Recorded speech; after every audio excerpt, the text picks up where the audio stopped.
Hello বন্ধুরা, সবাই কেমন আছো? আশা করি সবাই খুব ভালো আছো, সুস্থ আছো। চলে এসেছি আমি আবার একটা নতুন ব্লগ নিয়ে। তো আজকে আমি তোমাদেরকে আমার পুরো পুজোর ভিডিওটাই শেয়ার করব। তো চলো তাহলে দেখে নাও আমার পুরো পুজোর ভিডিওটা। তো এখানে আমি সবাই মিলে রেডি হয়ে তাহলে বসে পড়েছি পুজোতে। আর ঠাকুরের সামনে ভোগ নিবেদনও করা হয়ে গেছে। আর এই দেখো 5 রকম ফল আছে, সুজি আছে, তালের বড়া আছে, 5 রকম ভাজা আছে, পায়েস তো আমাদের বাঙালিদের মধ্যে করতেই হয়, যেহেতু গোপু সোনার বার্থডে বলে কথা। তো তাই জন্য খিচুড়ি আছে, খিচুড়ির সাথে আলুর দম আছে, লুচি আছে, সাথে বাটারও দিয়েছি, কারণ গোপু সোনার বাটার খুব পছন্দ, তাই জন্য বাটারও দিয়েছি।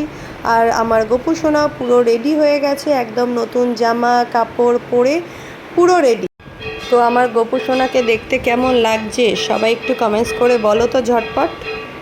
এই ফুল দিয়ে সাজানোটা কেমন হয়েছে বলো, কারণ ফুল দিয়ে এই পুরো ভোগের জায়গাটা সাজানোটা কিন্তু আমার মেয়ে পুরো জায়গাটাকে সাজিয়েছে।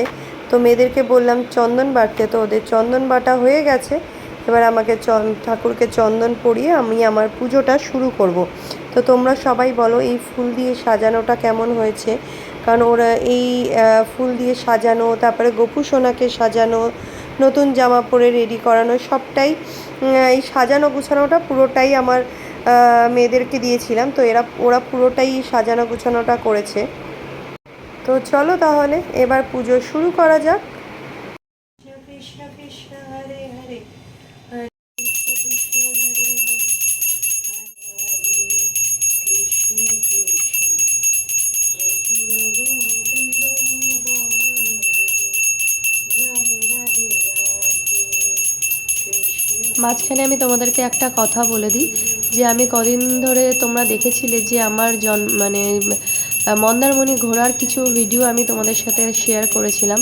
তো সেটা আমি পুরোটা এখনও দিইনি। তো আজকে যেহেতু মাঝখানে জন্মাষ্টমী পড়ে গেছিলো, তো সেই জন্য আগে ভাবলাম জন্মাষ্টমীর সময় জন্মাষ্টমীর ভিডিওগুলোই তোমাদেরকে আগে দেখিয়ে দিলাম। তো আবার নেক্সট ভিডিও থেকে কিন্তু তোমরা আবার আমার সেই ঘোরার ভিডিওগুলো পুরো ব্লগটা দেখতে পাবে। তো আমার পুজো দেওয়া হয়ে গেছে, আর আজকে আর আলাদা করে তোমাদের সাথে কিছু বললাম না, কারণ পুরো পুজোর মাঝখানে তোমাদেরকে আর আমি আলাদা করে কি বলবো। তো দেখতেই পেলে তোমাদেরকে পুরো পুজোটা আমি শেয়ার করলাম। আমার ঘরের পুজোটা তোমাদের কেমন লাগলো সবাই অবশ্যই জানাবে। আর ভগবানের কাছে প্রার্থনা করি যেন ভগবান সবাইকে ভালো রাখে, সুস্থ রাখে। আজকের মতন তাহলে ভিডিওটা এখানেই শেষ করছি, দেখা হবে নেক্সট ভিডিওতে। টাটা।